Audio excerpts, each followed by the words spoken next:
Hello everyone, welcome back to another new mini blog.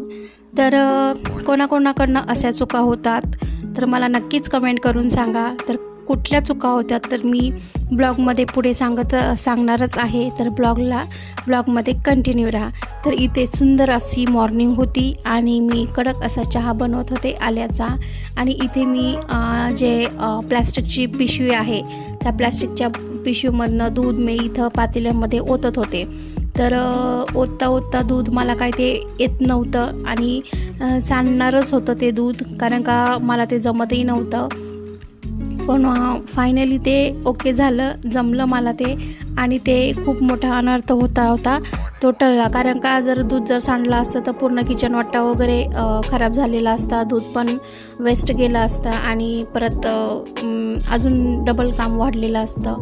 तर असं बऱ्याच वेळा होतं. तर कोणाकोणाच्या बाबतीत असं होतं तर नक्कीच मला सांगा. तर इथे मी स्वच्छ असे तांदूळ हे नीट करून घेतले होते कुकरमध्ये भात लावण्यासाठी. आणि त्या तांदूळ, मला भात खूप आवडतो खायला, त्यामध्ये मी तेल मीठ असं ॲड केलं होतं.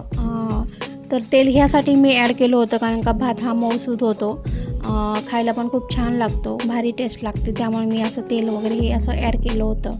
त्यानंतर ऑलमोस्ट माझी सगळी कामं उरकलेली होती आणि मी इथे लास्टचं जे काम होतं भांडे घासायचं, तर ते आज मी बेसिनमध्येच भांडे घासलेले होते. कारण का मला बाहेर घासायचा कंटाळा आला होता आणि भांडे काही एवढी जास्त नव्हती, तर मी बेसिनमध्येच भांडे घासले होते. आणि इथं सुंदर अशी खूप ताजी फ्रेश अशी कोथिंबीर, हिरवीगार कोथिंबीर ही शेतामधून घेऊन आले होते पप्पा.